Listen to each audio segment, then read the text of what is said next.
70 دفعہ علی ابن ابی طالب نے اس جوتی کی مرمت کی تھی، اور پھر ایک دن اس جوتی کی مرمت کر رہے تھے کہ ابن عباس قریب آئے. ابن عباس قریب آ کر کہتے ہیں یا علی دنیا افضل ہے یا آپ کی جوتی افضل ہے؟ تو اس وقت علی ابن ابی طالب نے اپنے چاہنے والوں کو صراط مستقیم دکھاتے ہوئے کہا کہ اگر پورے صراط پر پہنچنا ہے تو میں علی ابن ابی طالب صراط مستقیم ہوں. میں تمہیں بتاتا ہوں حقیقت دنیا کیا ہے. اے ابن عباس سننا چاہتا ہے تو سن. شاید اس جوتے کی افضل نزدیک میرے زیادہ نزدیک ہے یہ جوتا، لیکن دنیا کی میں مذمت کرتا ہوں.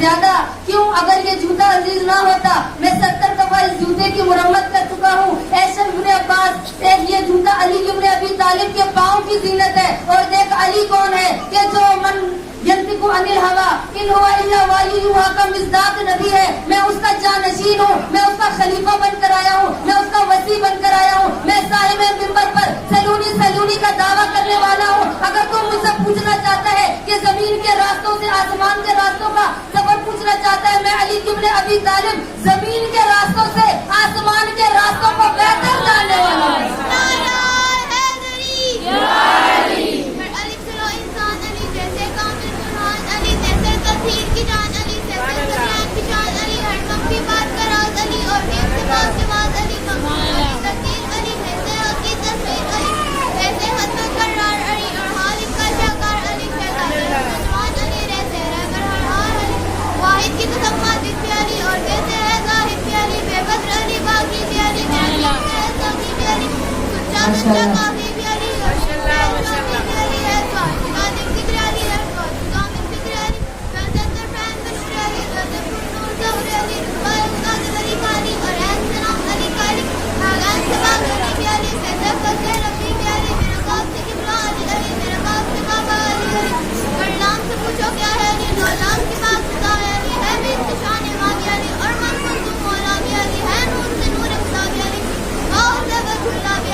سلامتی کے لیے صلوات پڑھ لے کہ اتنی روانگی کے ساتھ اس نے علی ابن ابی طالب کی شان بیان کی ہے کہ یہی فضیلت، یہی معجزہ ہے اہل بیت کے دروازے کا کہ ہمارے بچوں کو بھی زبانوں پر علی علی کے نعرے ہوتے ہیں. اس بچی کی صحت و سلامتی کے لیے بلند صلوات.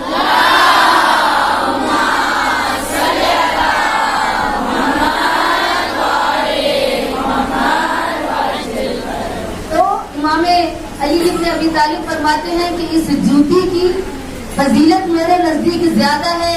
اے ابن عباس اس دنیا سے کیوں؟ کہا کہ اب دیکھیے علی ابن ابی طالب اس دنیا سے کس قدر نفرت کرتے ہیں، اور ہم علی کے چاہنے والے اس دنیا سے کتنی محبت کرتے ہیں، کتنی ہم جانا چاہتے ہیں. ہمیں پتہ ہے ہم نے اس زندگی کو چھوڑ کر چلے جانا ہے، لیکن پھر بھی کوئی موت کو طلب نہیں کرتا، کوئی موت کی خواہش نہیں رکھتا. کیوں؟